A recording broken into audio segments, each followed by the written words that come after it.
Good morning, and welcome to Redeemer Lutheran Church. I'm Pastor Gary Lodeholt. Most of us don't really know the meaning of our names. In ancient times, someone had a name to reflect their character or personality. We've lost that in our society today. But it can be interesting to get a baby name book. One of those books with lists of names so expectant parents can find and perhaps choose one for their newborn. Those baby name books still give us the meaning of each name. For example, Margaret means pearl, Tiffany means appearance of God, Derek means ruler of the people, and Kevin means gentle and lovable. Of course, I looked up Gary, and that means brave spear thrower. Names and their meanings are an important part of the biblical story of Ruth.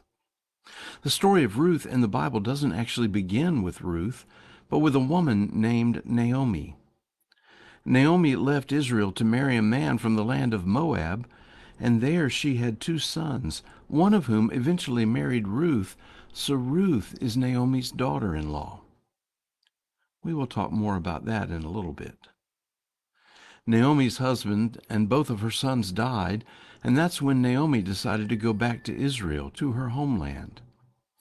When she got there, she said to everyone, "Don't call me Naomi anymore. Instead, call me Mara, for life has treated me bitterly." The name Naomi means sweetness. The name Mara means bitter. The words of Isaiah might well be addressed to her and to all who have found life to be hard, to those who have been treated bitterly by circumstance. In chapter 30, verse 18, Isaiah wrote, "Therefore the Lord waits to be gracious to you. Therefore he will rise up to show mercy to you, for the Lord is a God of justice. Blessed are all those who wait for him." As we continue through Advent to talk about Bible verses and Bible people who waited, this is an interesting scripture. The scripture speaks of courage and hope to those who are bereft, saying that God will show mercy to them and bless them.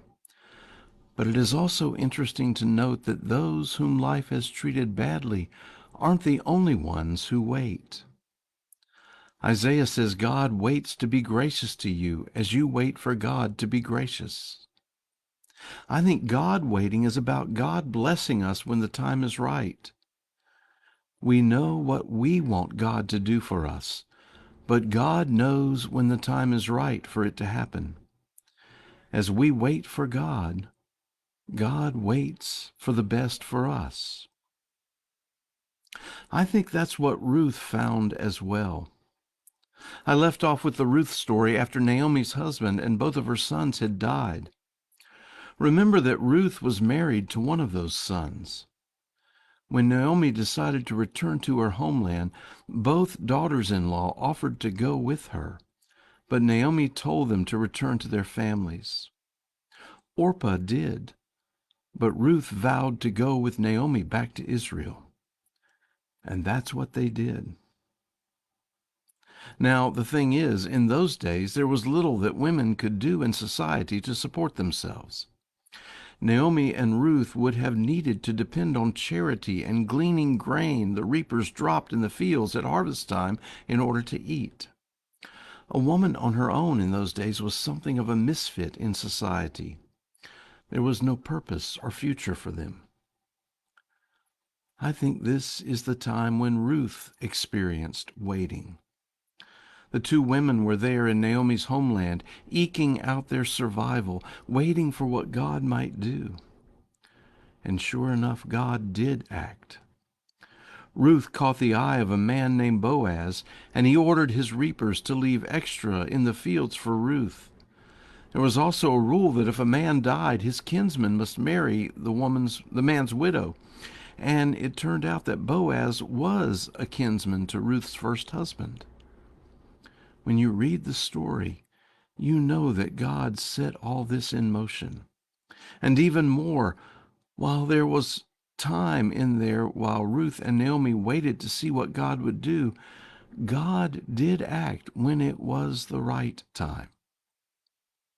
And it's the kind of story where you might end by saying, and they lived happily ever after.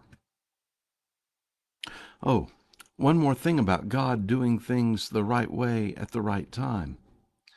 It turned out that Ruth was the great-grandmother of King David.